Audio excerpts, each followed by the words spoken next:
Hello students, कैसे हैं आप लोग। स्वागत है आपका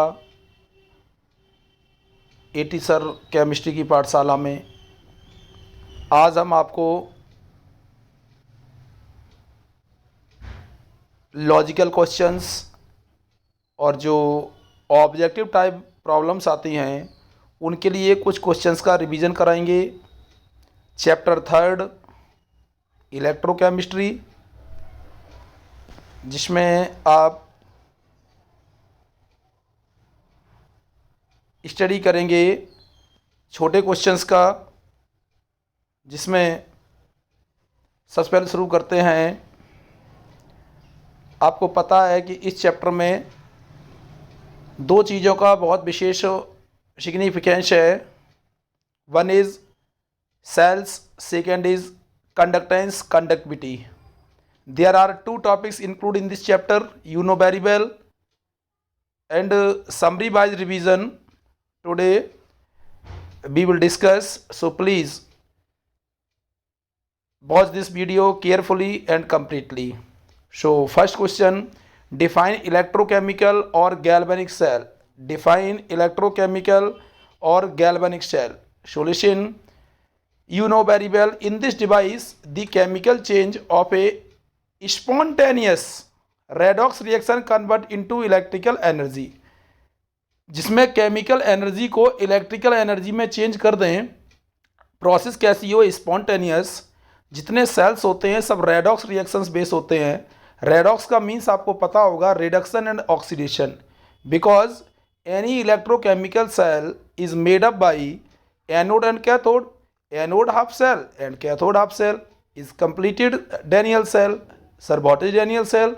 डेनियल जिसने डिस्कवरी की थी, गैल्वेनिक जिसने डिस्कवरी की थी। आता है समझ में? तो एक तो इलेक्ट्रोकेमिकल सेल हो गया जिसमें केमिकल एनर्जी से इलेक्ट्रिकल एनर्जी में चेंज करते हैं। दूसरा क्वेश्चन है define electrolytic cell. Define electrolytic cell. तो in this cell electrical energy just opposite है बेटा उसका। Electrical energy is use to carry out a non spontaneous redox reaction to chemical energy. बेटा दोनों में सिमिलरिटी देखो, दोनों में सिमिलरिटी देखो। क्या वो भी रेडॉक्स रिएक्शन बेस है, ये भी रेडॉक्स रिएक्शन बेस है। ये स्पॉन्टेनियस है, ये नॉन स्पॉन्टेनियस है। स्पॉन्टेनियस है, ये नॉन स्पॉन्टेनियस है। क्लियर? और बिल्कुल जस्ट अपोजिट है। एक केमिकल एनर्जी को इलेक्ट्रिकल में चेंज करती है। Second one is electrical energy को केमिकल एनर्जी में चेंज करती है। आता है समझ में? तो ध्यान देना। आगे चलते हैं। What are redox couples? बहुत कम स्टूडेंट्स का जवाब दे पाते हैं। What are redox couples? तो कोई भी गैल्वेनिक सेल, बेटा गैल्वेनिक में कह सकता हूँ, डेनियल कह सकता हूँ, इलेक्ट्रोकेमिकल सेल कह सकता हूँ। कोई सी भी गैल्वेनिक सेल जो टू हाफ सेल से मिलके बनती है, अभी मैंने आपको बताया था एक एनोड पार्ट होता है, एक कैथोड पार्ट होता है। तो ये जो टू हाफ सेल्स होते हैं, ये जो टू हाफ सेल्स है आर कलेक्टिवली, दोनों को साथ साथ बोले तो known as redox couple. Red ox couple, एक रेड रिडक्शन तो दूसरा ऑक्स ऑक्सीडेशन। क्वेश्चन 4 देखिए, वेरी इंपॉर्टेंट है। Represent a common galvanic cell. एक गैल्वेनिक सेल को रिप्रेजेंट कीजिए। तो इसमें ध्यान दो, इसमें ये देखिए ध्यान से, एक Zn 2 plus, okay, Zn 2 plus and Cu 2 plus Cu, okay. तो अगर मैं कहूँ यहाँ देखिए ध्यान से, Zn 2 plus Cu 2 plus and Cu, okay. तो इसमें जिंक एनोड पार्ट है, कॉपर कैथोड पार्ट है। क्यों? कैथोड को अपन ऑलवेज राइट साइड शो करते हैं, ये राइट साइड है, और एनोड को अपन हमेशा लेफ्ट साइड शो करते हैं। क्लियर? तो अगर मैं कहूँ आपसे, ये माइनस साइन देखिए, ये माइनस साइन दिख रहा है एनोड पे, ये कैथोड पे आपको प्लस साइन दिख रहा है। कैथोड प्लस होता है इलेक्ट्रोकेमिकल सेल में, एनोड माइनस होता है, जबकि इलेक्ट्रोलाइटिक सेल में एनोड प्लस हो जाता है, इलेक्ट्रोलाइटिक सेल में एनोड प्लस हो जाता है, कैथोड माइनस हो जाता है। ठीक है? तो यहाँ पर क्या है? जिंक रॉड है। यहाँ क्या है? यहाँ क्या है बेटा? जिंक रॉड है। इलेक्ट्रोड जिंक आयन के एक्वा सॉल्यूशन में डिप्ड है। यहाँ कॉपर इलेक्ट्रोड है, कॉपर आयंस के इलेक्ट्रोड सॉल्यूशन में डिप्ड है। ये डबल लाइन क्या शो करती हैं? ये सॉल्ट ब्रिज शो करती हैं। सॉल्ट ब्रिज पढ़ा होगा आपने, सॉल्ट ब्रिज शो करती हैं। ओके, तो ये ध्यान रखना। आगे चलते हैं। 5वां क्वेश्चन है, why are galvanic cell are based on, एक मिनट रुकना, yes, based on redox reaction. Why are galvanic cell are based on redox reaction. कितना इजी क्वेश्चन है, मैं समझा चुका हूँ। ये क्वेश्चन है कि जो गैल्वेनिक सेल होते हैं ये रेडॉक्स रिएक्शन पर बेस क्यों होते हैं? तो इसमें लिखा है साफ साफ, because in any cell oxidation half reaction. Question number 5 देखिए, because in any cell oxidation half reaction at anode, anode पर ऑक्सीडेशन होता है, you know very well. Releasing of electron is called oxidation and gaining of electron is called reduction. Both take place simultaneously. So it is clear that all cells are based on redox reaction. Okay, then 6th question, what is the direction of electron in a cell? ये 6th question देखिए, direction क्या होता है sir electron का? तो अभी बोल तो रहा हूं, एनोड से इलेक्ट्रॉन रिलीज होगा, कैथोड साइड पहुंचेगा। तो इसमें लिखा है साफ साफ, the direction of electron is always flow from anode to cathode. बड़ा आपको पता है कि इलेक्ट्रॉन का डायरेक्शन इलेक्ट्रिक करंट के डायरेक्शन से जस्ट अपोजिट होता है। Are you getting my point? तो anode to cathode electron flow करेंगे, तो करंट किधर से किधर? में लिखा है the direction of current flow from cathode to anode, cathode to anode. पढ़ लीजिए, कैथोड टू एनोड। क्लियर? आगे चलते हैं। What is electromotive force? ये तो बहुत ही ईजी है। कैथोड का पोटेंशियल हाई होता है, यू नो। नहीं जानते तो सुन लो, क्यों? क्योंकि इलेक्ट्रिक करंट कहाँ से कहाँ आता है? High potential to low potential. तो कैथोड का पोटेंशियल हाई हुआ क्योंकि करंट तो कैथोड टू एनोड जाता है ना। तो cathode minus anode is equal to EMF. लेकिन क्या उसका पोटेंशियल डिफरेंस, इसे हम ई सेल या ई नॉट सेल से भी रिप्रेजेंट करते हैं। तो यह क्वेश्चन है, what is electromotive force of cell? तो इसमें लिखा बेटा मैंने, द पोटेंशियल डिफरेंस, यहाँ देखिए, the potential difference between the electrode potential, इसका दूसरा नाम रिडक्शन पोटेंशियल है। ब्रैकेट में लिख सकते हो, reduction potential of anode and cathode is called EMF, electromotive force of a cell, clear? Next question आता, how to measured standard electrode potential of single electrode. एक कोई इलेक्ट्रोड दे दिया गया, बड़ा बहुत अच्छा टॉपिक है ये। इसका आपको एसईपी निकालना है, ई नॉट निकालना है रिडक्शन के बेस पे। तो आपको पता है एक एपरेटस होता है एसएचई, स्टैंडर्ड हाइड्रोजन इलेक्ट्रोड। इससे हम कंबाइन करके जिस इंडिविजुअल इलेक्ट्रोड का पोटेंशियल निकालना है तो एक कंप्लीट सेल बना लेते हैं। और E not cell is equal to E naught cathode minus E naught anode formula help से हम उसका एक सिंगल इलेक्ट्रोड का standard electrode potential find out कर लेते हैं। तो मैंने लिखा है, for measurement of standard electrode potential E naught for a single electrode we get complete a cell by combining SHE, this electrode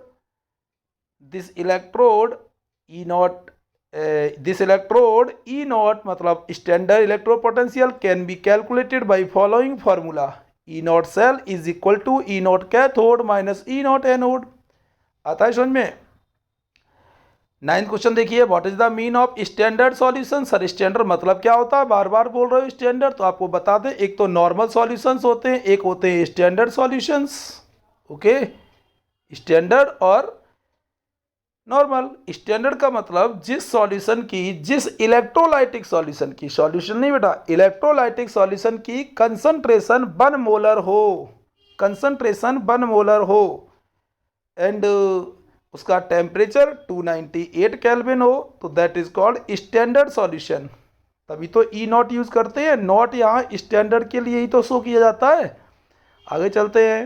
what is the value of standard electro potential? SHE की value क्या होती है? 0.00 volt, plus में भी minus में भी।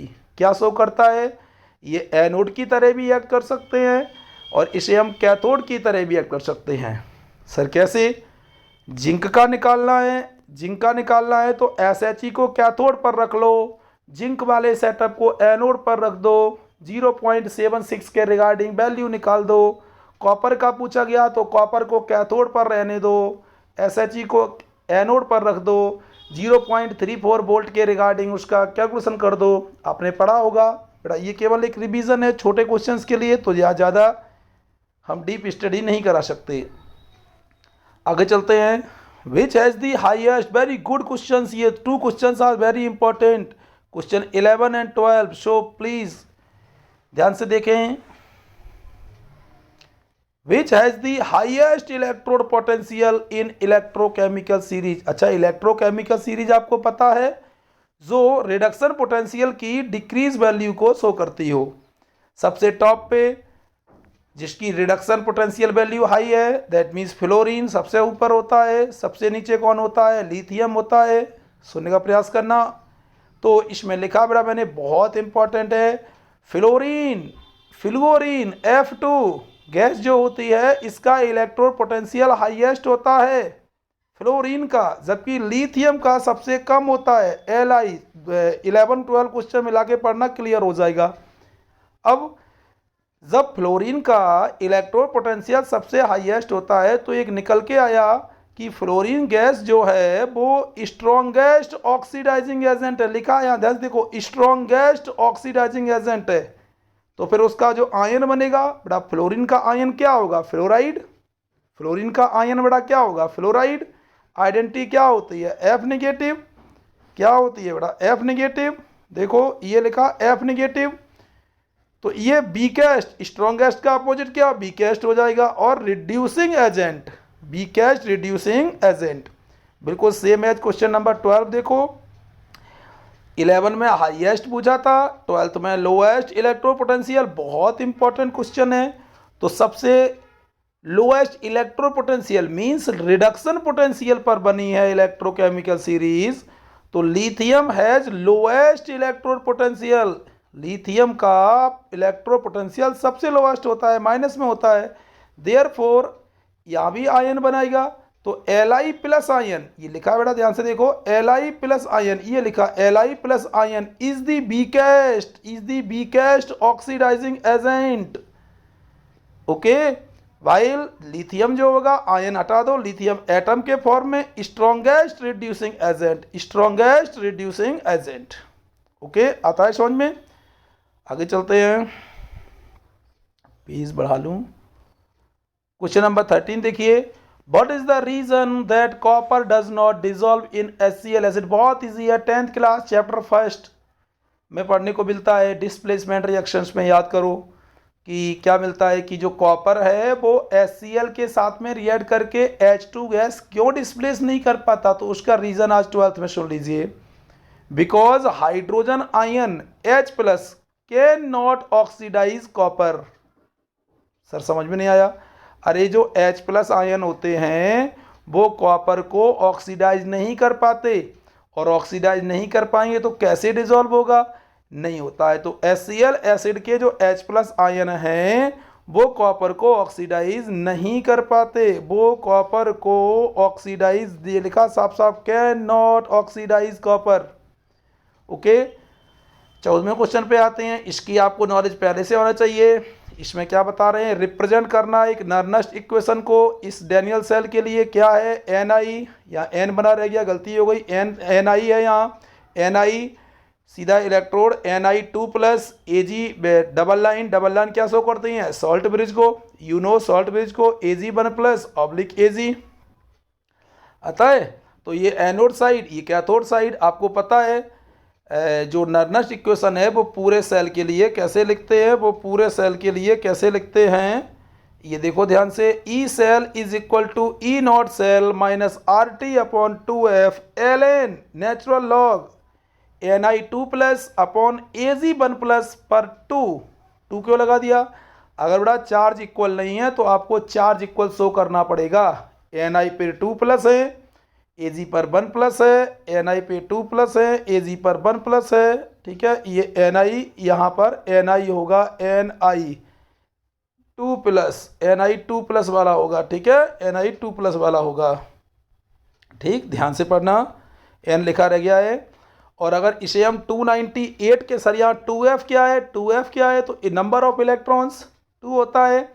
और अगर इसी हम नॉन इक्वेशन को 298 के लिए लिखें तो E cell is equal to E not cell minus 0.059 upon 2। Sir R कहाँ गया, वैल्यू पुट कर दी, कितनी 8.3114।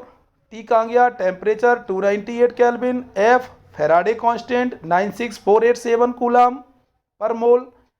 और एल एन को चेंज किया लॉग में तो एक वैल्यू आती है 2.303।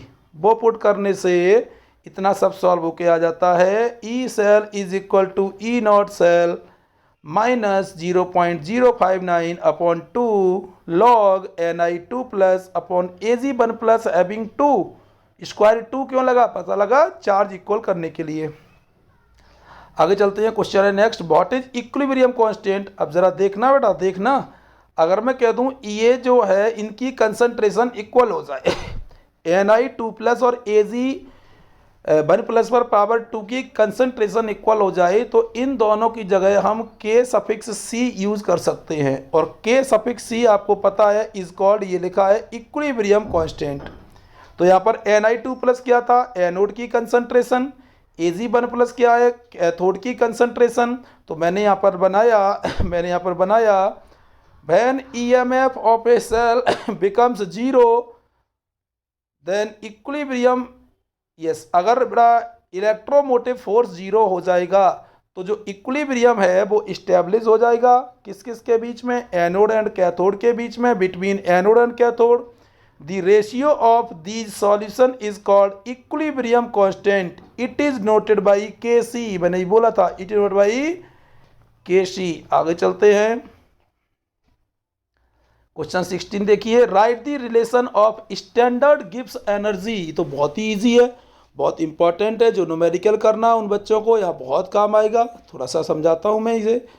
ये लिखा है डेल्टा जी नॉट, डेल्टा मतलब चेंज, जी का मतलब गिब्स एनर्जी, नॉट का मतलब standard, minus N F E not cell, energy minus में रहती है सेल की, N number of electrons, F Faraday constant, E not cell. अरे अभी तो बोला था ई नॉट सेल को ईएमएफ भी बोलते हैं, कैसे निकालते हैं, E naught cathode minus E naught anode आता है। तो यहाँ पर कोई इक्वेशन दिया गया तो उसके लिए आप डेल्टा जी नॉट निकाल सकते हैं, और अगर छोटा क्वेश्चन पूछ जाए तो आप ऐसे कर सकते हैं। यही ये क्वेश्चन बन जाएगा question 17, right the relation between standard Gibbs energy, ये लिखी, एंड इक्विलिब्रियम कांस्टेंट। तो एक इक्वेशन है, ये लिखा हुआ है delta G not is equal to minus R T L N natural log of K C. ठीक है बेटा, इस इक्वेशन से भी हम डेल्टा जी नॉट निकाल सकते हैं। अगर के सी दिया है तो भी निकाल सकते हैं, अगर ई नॉट सेल दिया है तो भी निकाल सकते हैं, delta G not find out कर सकते हैं। अब आगे आ जाओ, एक सेकेंड, ये बड़ा क्वेश्चन नंबर देखिए 18, 19, 20 एंड 21। ध्यान से देखें, 19, ओके, एक सेकेंड, यस। बड़ा चार चीज़ें इसमें पढ़ने को मिलती है इस चैप्टर में, बहुत इंपॉर्टेंट है, थोड़ा मन लगाना, बच्चा कंफ्यूज हो जाता है, खूब रिवीजन करना पड़ता है तब तैयार हो पाता है, तो थोड़ा सुन लीजिए। एक चीज़ है रेजिस्टेंस, एक मिनट, एक चीज़ है रेजिस्टेंस आर से शो करते हैं, एक रेजिस्टिविटी रो से करते हैं, रो ऐसे बनाते हैं जैसे पी को पोलियो मार गया हो, राइट। आर रेजिस्टेंस है, हाँ। तो right the unit for conductance, एक कंडक्टेंस है, कंडक्टेंस को सी से करते हैं या फिर जी से करते हैं रिप्रेजेंट, ओके। और एक कंडक्टिविटी है जैसे कप्पा, कप्पा तो याद होगा, हप्पा और कप्पा, यस। तो ये देखो ध्यान से, अगर मैं कह दूं चार चीज़ें मिल गई, मैं लिख लूँ, एक R resistance, rho resistivity, C conductance, G conductance, दोनों एक ही चीज़ है, डिफरेंस नहीं है। और K for conductivity, kappa, Greek letter kappa. अब इनमें रिलेशन क्या है वो भी देखिए, इनमें रिलेशन क्या है बेटा वो भी देखिए। हाँ, तो इसमें आपको ये मन लगाना है कि यूनिट्स क्या होती हैं, यूनिट्स भी और रिलेशन भी। तो पहले रिलेशन सुन लो। अगर मैं आपसे कह दूं रेजिस्टेंस में और रेजिस्टिविटी में, सॉरी रेजिस्टेंस और कंडक्टेंस में क्या रिलेशन है, तो देखो C is equal to 1/R, conductance is equal to 1/R। Means क्या हुआ, कंडक्टेंस रेजिस्टेंस का रेसिप्रोकल होता है, इन्वर्स होता है, बिल्कुल सेम एज ये C क्या है यहाँ कंडक्टेंस। तो अब यहाँ क्या लेंगे अपन, K लेंगे, K is equal to 1/ρ, C is equal to 1/R, conductance is equal to 1/ resistance, then conductivity K is equal to 1/ resistivity ρ। इससे आप कई यूनिट फाइंड आउट कर सकते हैं। तो छोटा सा यह काम है, ये बड़ा प्रैक्टिस कर लेना, तैयार हो जाएगा। अब जरा सुनेंगे। तो क्वेश्चन नंबर 18 देखिए, मैंने यूनिट पूछी रेजिस्टेंस की, यूनो वेरिएबल ओम होती है, यूनो वेरिएबल ओम होती है, ये देख लो ओम, ओम ऐसे बनाते हैं ऐसे, ओके यस हो गया।